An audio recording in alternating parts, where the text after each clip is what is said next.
நீலகிரி மாவட்டம் கூடலூர் சுற்றியுள்ள பகுதிகளில் தற்பொழுது காட்டு யானைகள் நடமாட்டம் அதிகரித்து வருகிறது. குறிப்பாக முதுமலை வனப்பகுதியை ஒட்டியுள்ள பகுதிகளில் இரவு நேரங்களில் காட்டு யானைகள் விவசாய நிலங்களை சேதப்படுத்துவது மட்டுமின்றி மனிதர்களையும் தாக்கி வருகிறது. குறிப்பாக பலாப்பழம் மற்றும் மாம்பழ சீசன்களில் இந்த யானைகளின் நடமாட்டம் அதிகரித்துவிட்ட நிலையில் இந்த வருடம் விவசாயிகள் கடும் பாதிப்புக்குள்ளாகியுள்ளனர். இதனைத் தொடர்ந்து தற்பொழுது வனத்துறை சார்பாக யானைகள் நுழையும் முதுமலை ஒட்டியுள்ள பகுதிகளில் சுமார் 27 கிலோமீட்டர் தூரத்திற்கு 1 கோடி ரூபாய் மதிப்பீட்டில் ஹிட்டாச்சி இயந்திரம் மூலம் அகழி எனப்படும் அகல கால்வாய் வெட்டும் பணி தொடங்கியுள்ளது. கால்வாயில் அடிப்பகுதியில் சுமார் 2 மீட்டர் அகலமும் மேல் பகுதியில் சுமார் 3 மீட்டர் அகலமும் அதன் உயரம் 5 மீட்டர் என வரையறுக்கப்பட்டு இந்த பணி நடைபெற்று வருகிறது.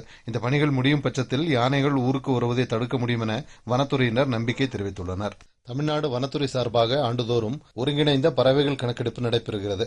இதில் ஈரநில பறவைகள் கணக்கெடுப்பு மற்றும் நிலவாழ் பறவைகள் கணக்கெடுப்பு என 2 பிரிவாக நடைபெறும்.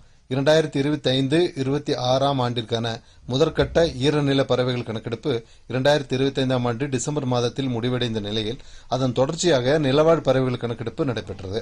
முதுமலை வெளிமண்டலத்திற்குட்பட்ட சீகூர் வனச்சரகம், சிங்காரா வனச்சரகம், மசினகுடி வனச்சரகம், நீலகிரி கிழக்கு சரிவு வனச்சரகம் மற்றும் கூடலூர் வனக்கோட்டத்தில் நடைபெற்ற இந்த கணக்கெடுப்பில் வனப்பணியாளர்கள் மற்றும் தன்னார்வலர்கள் கலந்து கொண்டனர். இந்த கணக்கெடுப்பின் போது புல்வெளி கழுகு, வெள்ளை வயிற்று மரங்கொத்தி, திக்கல் நீல ஈப்பிடிப்பான் போன்ற அரிய வகை பறவைகள் தென்பட்டன. நீலகிரி மாவட்டத்தில் ஆண்டுதோறும் கோடை சீசனான ஏப்ரல் மற்றும் மே மாதங்களில் வெளிமாநில மற்றும் மாவட்டங்களிலிருந்து ஏராளமான சுற்றுலா பயணிகள் வருகின்றனர்.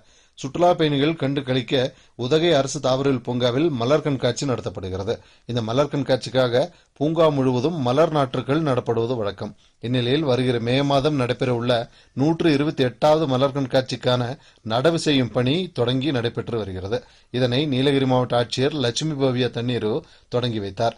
இவ்வாண்டு சிறப்பு அம்சமாக பொதுமக்கள் மற்றும் சுற்றுலா பயணிகளை கவரும் வகையில் 275 வகையான விதைகள் மற்றும் செடிகள் ஜப்பான், அமெரிக்கா, ஜெர்மனி மற்றும் நெதர்லாந்து ஆகிய நாடுகளிலிருந்தும் இந்தியாவின் பல்வேறு மாநிலங்களிலிருந்தும் பெறப்பட்டு உற்பத்தி செய்யப்பட்ட 10 லட்சம் மலர் செடிகள் பூங்காவின் பல்வேறு பகுதிகளில் நடவு செய்யப்பட்டு வருகிறது. மேலும் இவ்வாண்டு எதிர்வரும் மலர் கண்காட்சியொட்டி மலர் கண்காட்சி மாடம் மற்றும் கண்ணாடி மாளிகையில் 50,000 வண்ண மலர் தொட்டிகளை அடுக்கி வைக்க விரிவான ஏற்பாடுகள் செய்யப்பட்டு வருகிறது. உதகை நகர் சுமார் 1 லட்சம் ஜனத்தொகையை கொண்டுள்ளது.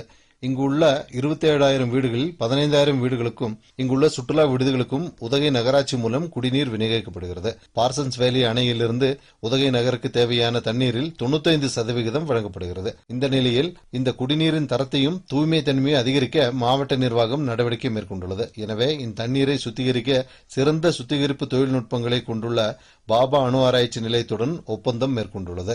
பாபா அணு ஆராய்ச்சி நிலையத்தின் விஞ்ஞானி டேனியல் செல்லப்பா பார்சன்ஸ் வேலி அணையில் இது தொடர்பாக நேரில் ஆய்வு மேற்கொண்டார். உதகை நகருக்கு பொருத்தமான சுத்திகரிப்பு மற்றும் விநியோக முறை குறித்த அறிக்கை மாவட்ட ஆட்சியருக்கு வழங்கப்படும் என விஞ்ஞானி டேனியல் செல்லப்பா தெரிவித்தார். இந்திய வேளாண் ஆராய்ச்சி கழகம், இந்திய மண் மற்றும் நீர்வள பாதுகாப்பு நிறுவனம் மற்றும் ஆராய்ச்சி மையம் சார்பில் வேளாண்மையில் செயற்கை நுண்ணறிவு பயன்பாட்டிற்கான டிஜிட்டல் பொது உட்கட்டமைப்பு திட்டமான பாரத் விஸ்தார் தேசிய தொடக்க விழாவை முன்னிட்டு நீலகிரி மாவட்டம் உதகையில் உள்ள இந்திய மண் மற்றும் நீர்வள பாதுகாப்பு மையத்தில் நேரலை ஒளிபரப்பு மற்றும் விழிப்புணர்வு நிகழ்ச்சி நடைபெற்றது. இந்த நிகழ்ச்சியில் நீலகிரி மற்றும் திண்டுக்கல் மாவட்ட விவசாயிகள் கலந்து கொண்டனர்.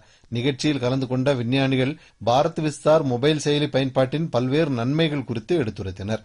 நீலகிரி மாவட்டத்தில் கடந்த டிசம்பர் மாதம் உறைபனி காணப்பட்டது. கடந்த 20 ஆண்டுகள் இல்லாத அளவிற்கு உறைபனியின் தாக்கம் மிக கடுமையாக இருந்தது. இதனால் இங்குள்ள வனப்பகுதிகள் வறட்சி அடைந்து வருகிறது.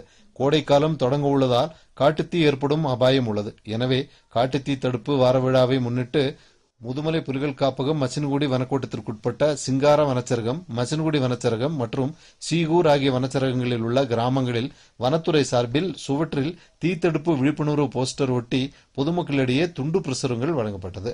மேலும் சிங்காரா வனச்சரகம், வாழைத்தோட்டம், சூழல் மேம்பாட்டு மையம், மசினகுடி வனச்சரகம், மாயார், பூதநத்தம், செம்மநத்தம் ஆகிய கிராமங்களில் சூழல் மேம்பாட்டு மையம் மற்றும் சீகூர் வனச்சரகத்திற்குட்பட்ட ஆனைகட்டி, சிறியூர் ஆகிய கிராம வனக்குழுவினருடன் காப்பு காடுகளில் தீயினால் ஏற்படும் சேதம் மற்றும் அழிவுகள் குறித்தும் அதை தடுக்கும் முறைகள் பற்றியும் விழிப்புணர்வு கூட்டம் நடத்தி துண்டு பிரசுரம் வழங்கப்பட்டது.